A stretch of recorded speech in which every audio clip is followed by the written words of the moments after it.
Hello everybody, this is Eddie, and welcome back to the second part of the flash drive tutorial. And so in this tutorial, we're going to finish up the details of the modeling, and I'm hoping this won't take that long. So, the first thing I want to do is make that little knob where you push with your thumb to extend out the flash drive, and I'm going to add a loop cut right there. And I'll put it down right in the middle. Next I'm going to add another one right on the other side of this edge and keep it there in the middle. Now I want to mention that I'm going way higher on the polygon with the polygon count, which is basically what you call the number of vertices and faces and everything. Going way higher than you would need to, and the reason is because when you add a lot of organized vertices like this, like how it's all in a nice neat grid here, and same thing up top, it makes it easier to work with the model. You want to avoid that. You want to get to the point where you can use the bare minimum and you can really make each one count, especially if you're doing this for games, to make models for video games. But for the demonstration purposes, this will work fine because it's such a small object, it's still pretty simple. So I'm going to select this general area. I'm going to press E to extrude it, and then G and the Z key to just pull it straight up. So there's the basics of this knob, but one thing you can see, sorry if I get into the right view and edit mode, it's kind of going through itself, or almost going through itself in one point. You really don't want that. And it also looks very smooth, and although the edges might look nice smooth, you don't really want that thing to be smooth. I'm going to push this down to 1 just for ease of working with it.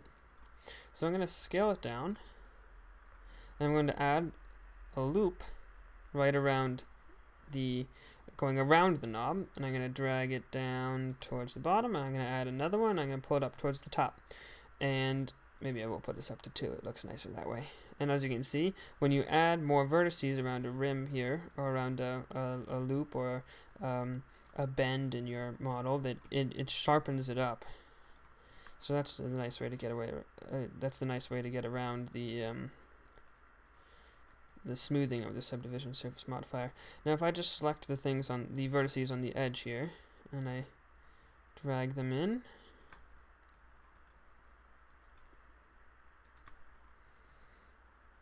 then that finishes that. That's pretty nice. Okay. Now I've been debating about how to go about this next one, and I think I'm going to go about one that I'm going to do something that looks not very realistic, but it's okay because I'm just trying to teach you guys some stuff here. So I'm going to extrude this bottom row with the far back edge on the inside of the flash drive.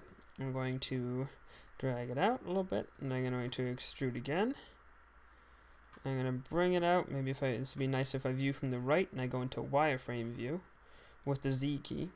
I'm going to line this up right in the middle here, or a little bit before the middle, and I'm going to extrude out one more time. Basically what that did is when I was extruding, I stopped the need for, I'm going to pull this out so that there's room for it to come out if we ever animate this, which we may or may not do, I'm not sure. Basically what I just did is when I extruded it out more than once, I didn't just extrude it and pull it out, I extruded it out multiple times so that there were still some vertices. Oh, I didn't go over what I just did.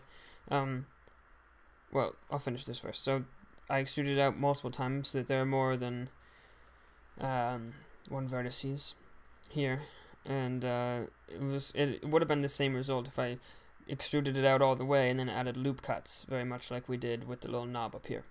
But anyways, what I just did is this is vertice select mode, like we've been doing here.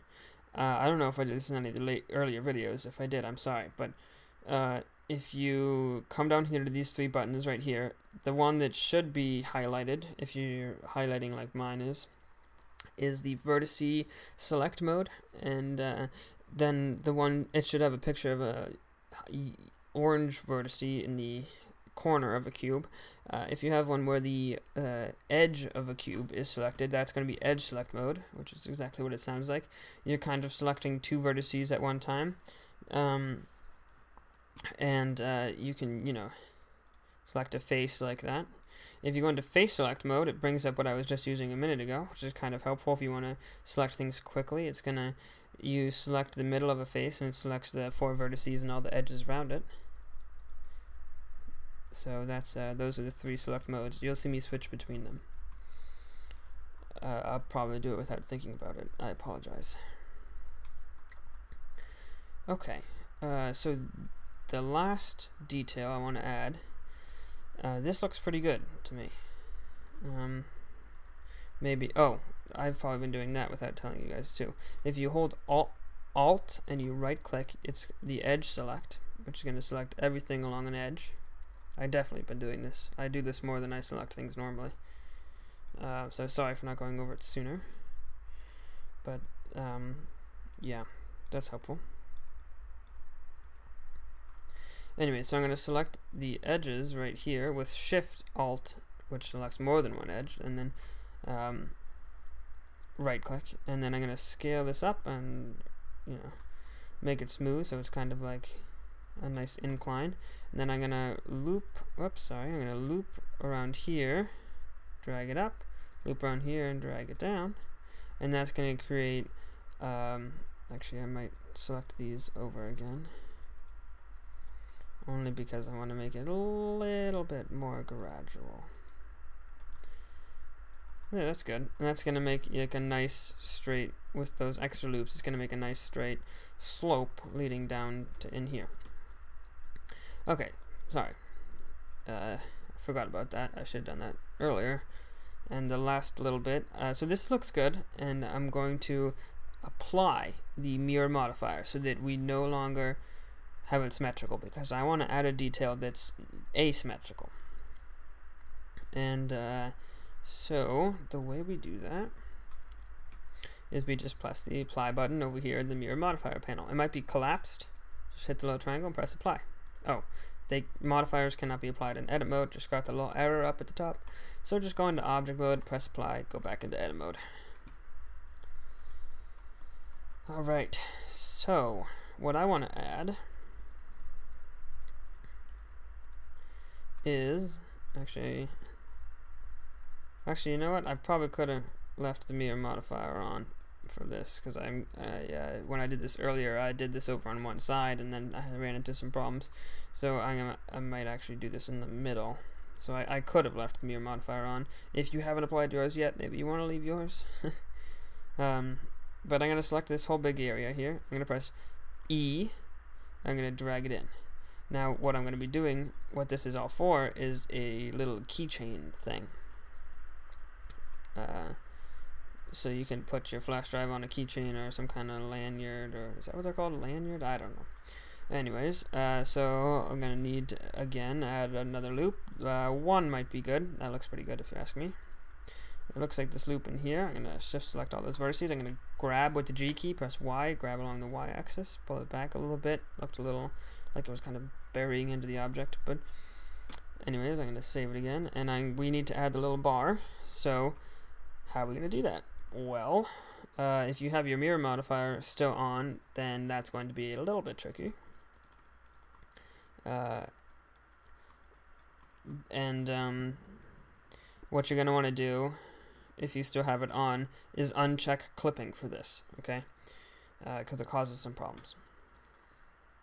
So I'm going to view this from the front, and I'm going to press Shift A, which is the add menu again, but since we're in edit mode, make sure you're in edit mode, we're not adding a new object, we're adding some new geometry onto the object. So if we added something and we went into object mode and we grabbed it and we scaled it and we rotated it, both of these things are going to be moving together through all those actions. They also all have the same modifiers, which is why you're seeing this cylinder, which is what I selected. So strangely is because I'm actually going to delete those vertices. I forgot something. I'm going to press T, and I'm going to scale up this little divider so that we still have that, so we have another menu. The extra panel down here and press Shift A in cylinder, and it brings up your add cylinder menu. And we want to change these vertices. We don't need all those. We probably need, I'm going to go with, well, let's just see what 4 looks like. Okay. That's good enough. So I'm going to go with 4. I'm going to rotate along the y-axis 90 degrees. If you have the mirror modifier on, there's going to be 2, one on either side. What you want to do then, in that case, is grab it over to one side, delete half the vertices, just like we did with the cubes, enable clipping again, and enable clipping, pull them together so that they snap together, and you have this as your end result, which is one giant cylinder behind your flash drive. Now, if you press Alt S, it shrinks. Did I do that right?